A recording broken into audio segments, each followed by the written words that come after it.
याचिका में रिटायर्ड जज हर बिलास सारदा की किताब का हवाला दिया गया है, जो किताब हमने आपको दिखाई भी। 1911 में लिखी गई किताब में अजमेर को हिस्टोरिकल एंड डिस्क्रिप्टिव का हवाला दिया गया है। किताब का नाम बता रहे हैं, अजमेर दरगाह के निर्माण में मंदिर का मलबा होने का दावा किया गया है। गर्भगृह जो मंदिरों में होता है और परिसर में एक जैन मंदिर होने की भी बात इस किताब में कही गई, इस किताब में लिखित है। ये वो पेज है जो हम आपको दिखा रहे हैं, अध्याय 8 पेज 88। अगर आप किताब खोज पाएं तो आप किताब खोजिए, आपको साक्ष्य समझ में आएंगे। और इसमें लिखा है कि यहाँ पर दरगाह शरीफ का बुलंद दरवाजा हिंदू इमारत के अवशेषों में से है।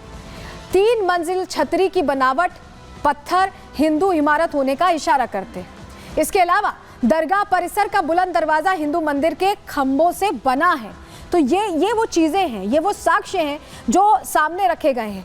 पेज नंबर 89, 88 की जानकारी आपको दे दी, 89 की बता रहे हैं। परिसर के दूसरे हिस्से का निर्माण भी मंदिर के खंभों से ही हुआ है। मंदिर के खंभों से ही परिसर के दूसरे हिस्से का निर्माण हुआ है, ये इस पेज में दावा किया गया। तो 88 और 89 ये जो 2 पन्ने हैं ये बता रहे हैं कि ये बड़ी बात कही गई है। लेकिन हिंदू सेना जो यहाँ पर याचिका जिसने दी है उनका क्या दावा है, वो क्या साक्ष्य रख रहे हैं, चलिए जल्दी से आपको बताते हैं, समझाते हैं उनकी तरफ से क्या कहा गया है। दरवाजों की जो बनावट है और नक्काशी, इसको लेकर कहा गया है कि बुलंद दरवाजे की बनावट हिंदू मंदिरों की तरह ही है और नक्काशी देखकर लगता है कि यहाँ पहले हिंदू मंदिर था, हिंदू मंदिर अस्तित्व में था, ये बात कही गई है। उसके अलावा ऊपरी स्ट्रक्चर को लेकर क्या कहा गया है, ऊपरी स्ट्रक्चर में हिंदू मंदिर के अवशेष जैसी चीजें हैं। गुंबदों से लगता है कि मंदिर को तोड़कर ही दरगाह का निर्माण कराया गया है। इसके अलावा पानी और झरने का यहाँ पर जिक्र है कि जहाँ जहाँ शिव मंदिर होते हैं वहाँ झरने जरूर होते हैं और अजमेर दरगाह में भी ऐसा ही है। तो ये बड़ी बात कही गई है यहाँ पर जो याचिका दी गई है उसमें। और याचिका को देखिए कोर्ट ने मंजूर भी कर लिया है, 20 तारीख को सुनवाई भी है। जो याचिका करता है वो कैसे अपने दावे को मजबूत समझ रहे हैं, हमने उनसे समझने की कोशिश की। सुनिए विष्णु गुप्ता को। जिला अदालत ने यह फैसला सुनाया है कि यह मामला सुनवाई योग्य है, मेंटेनेबल है और इसको लेकर दूसरे पक्षों को नोटिस जारी किया है। विष्णु जी, क्या है पूरा मामला? हमने जो कोर्ट में साक्ष्य दिए हैं वो साक्ष्य ऐसे मजबूत व्यक्ति के साक्ष्य दिए हैं जो अपने आप में उसके ऊपर कोई भी प्रश्न चिन्ह नहीं उठा सकता।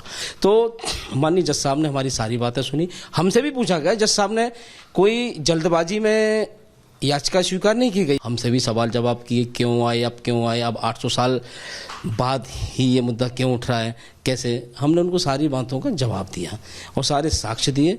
हमने उन्होंने याचिका स्वीकार की और सभी पक्षों को नोटिस जारी कर दिया है।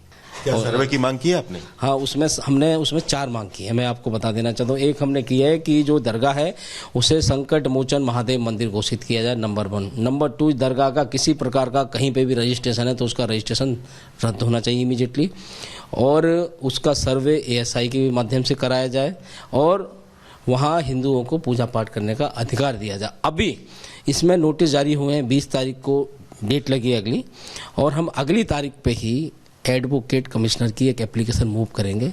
हम कहेंगे कि वहाँ पे एडवोकेट कमिश्नर कोर्ट नियुक्त करे और एडवोकेट कमिश्नर के माध्यम से वहाँ सर्वे करा लिया जाए, जैसा कि ज्ञानवापी में हुआ, जैसा कि संभल में हुआ सर्वे। तो सुना आपने, याचिकाकर्ता सर्वे की मांग कर रहे हैं। हिंदू पक्ष का क्या दावा था हमने आपको बता दिया और चलिए अब मुस्लिम पक्ष क्या कह रहा है ये भी हम आपके सामने जल्दी से जानकारी के जरिए रख देते हैं, आपको बताते हैं। दरअसल 800 साल पुराने इतिहास को नकारा नहीं जा सकता, ये मुस्लिम पक्ष का दावा है। कहा कि यहाँ हिंदू राजाओं ने भी अकीदत की है, ये बड़ी बात कही जा रही है। और अंदर चांदी का कटहरा है जो जयपुर के महाराज ने चढ़ाया था, यानी उनकी आस्था थी, उनकी श्रद्धा थी, ये बताने की कोशिश कर रहे हैं मुस्लिम समाज के लोग। दरगाह की एक एक इमारत की जांच की जा चुकी है, यानी पहले जांच हो चुकी है, इसका भी हवाला दिया जा रहा है। 1950 में जस्टिस गुलाम हसन की कमेटी ने क्लीन चिट दे दी थी, यानी ये कहना है यहाँ पर मुस्लिम समाज का, यहाँ पर मुस्लिम पक्ष का, कि पहले ही क्लीन चिट दे दी गई थी। तो ऐसे में इसको लेकर अब चर्चा तेज हो गई है कि आखिर क्या होगा, लेकिन 20 तारीख को सुनवाई होनी है। इसको लेकर जो दरगाह दीवान है उनसे भी हमने बात की, उन्होंने क्या कहा है सुनिए। क्या कुछ कहेंगे, क्योंकि कल आपने जिक्र किया था कि सन 1950 में भी सर्वे हो चुका है, उस समय भी कुछ नहीं निकला था, लेकिन अब इस पूरी याचिका को लेकर आप क्या कहेंगे? नई जो परिपाटी डाली जा रही है देश के अंदर कि आए दिन लोग, हर इंसान नींद में से उठ के आ रहा है और कभी मस्जिद पे क्लेम कर रहा है, कभी दरगाह पे क्लेम कर रहा है कि यहाँ पर मंदिर था। ये परिपाटी देश हित में नहीं है।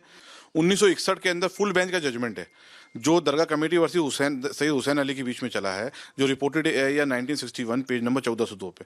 उसमें पूरी अजमेर दरगाह की हिस्ट्री लिखी हुई है, कौन सी इमारत कैसे बनी, क्या हुआ, उसमें कहीं मंदिर होने का जिक्र नहीं है। अब जो मैं कल 1950 की जो रिपोर्ट का जिक्र कर रहा था, देखिए वो ASI का सर्वे नहीं था, दरगाह ख्वाजा साहब एक्ट बनाने की कवायद चल रही थी। उसके ऊपर माल एडमिनिस्ट्रेशन के लिए एक दरगाह इंक्वायरी कमेटी रिपोर्ट बैठाई गई थी। उसकी अध्यक्षता जस्टिस गुलाम हसन साहब थे, जो इलाहाबाद हाई कोर्ट के सिटिंग जज थे। उनकी अध्यक्षता में वो इंक्वायरी कमेटी रिपोर्ट थी। उसमें जब वो यहाँ आए इंक्वायरी करने पूरी, तो उन्होंने हर इमारत की भी इंक्वायरी करी है और पूरी तामीरात की इंक्वायरी की गई। उसमें उन्होंने बाकायदा लिखा है पूरा ये कौन सी इमारत कब बनी, दरगाह कब अस्तित्व में आई, कैसे हुआ, उसमें कहीं मंदिर होने का जिक्र नहीं है। तो ये साक्ष्य मौजूद हैं।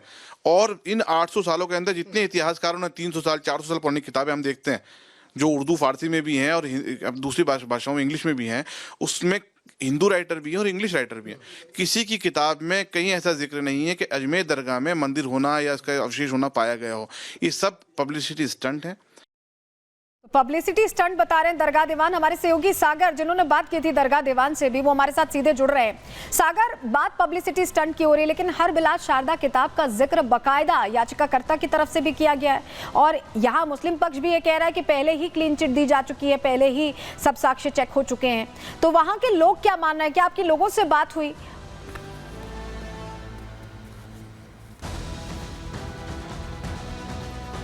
जिस हरविलास शर्मा की किताब का बार बार जिक्र किया जा रहा है, आज का दिन जब मुस्लिम संगठन के दिग्गजों से हम बातचीत कर रहे थे तो उनका ये कहना था कि जो किताब जो लिखा है क्या वो कोई साक्ष्य उसमें दिखाई देता है।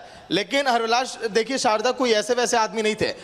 आज के दिन जब मैं अजमेर में घूम रहा था, देखिए उनके नाम पर यहाँ पर मार्ग भी है और हाईकोर्ट के पूर्व जज वो रह चुके हैं। ऐसे में जिन तथ्यों को उन्होंने लिखा है विष्णु गुप्ता उसी को आधार बनाकर अब इस पर आगे देखिए सुनवाई की मांग कर रहे हैं।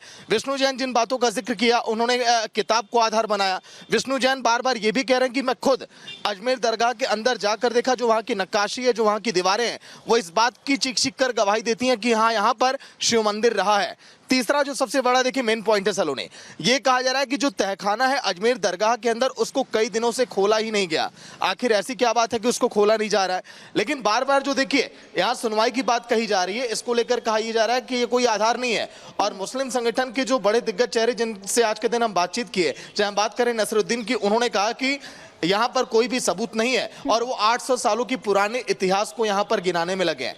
अब देखिए हरविलास शारदा बताया जा रहा है कि 800 साल पुराना इतिहास है और चेकिंग हो चुकी है, पहले क्लीन चिट दी जा चुकी है, तमाम बातें कही जा रही है। बहुत शुक्रिया आपका सागर, जुड़ने के लिए और जानकारियां देने के लिए। तो देखिए बात यही है कि मुस्लिम समुदाय ये कह रहा है कि उनके पास साक्ष्य है और 800 साल पुरानी मस्जिद है, ये बात कही जा रही है, दरगाह है। लेकिन हिंदू पक्ष भी ये बहुत पुरजोर तरीके से कह रहा है कि हमारे पास भी साक्ष्य हैं, उन साक्ष्यों का जिक्र भी समझ में आ रहा है। लेकिन अब इसको लेकर देखिए एक तरह से चर्चा छिड़ गई है। बयानी वीर कूद चुके हैं मैदान में, दनादन बयानों की बौछार भी हो रही है, क्योंकि ऐसा लगता है जो बयान वीर कूद रहे हैं, जो अमूमन बोलते हैं, वो कहते हैं कि उन्हें संविधान पर भरोसा है, संवैधानिक प्रक्रिया पर भरोसा है। तो कोर्ट में पूरा मामला चल रहा था, उस पर भरोसा हो सकता था, लेकिन फिर भी अब इस पर नए सिरे से चर्चा चल रही है।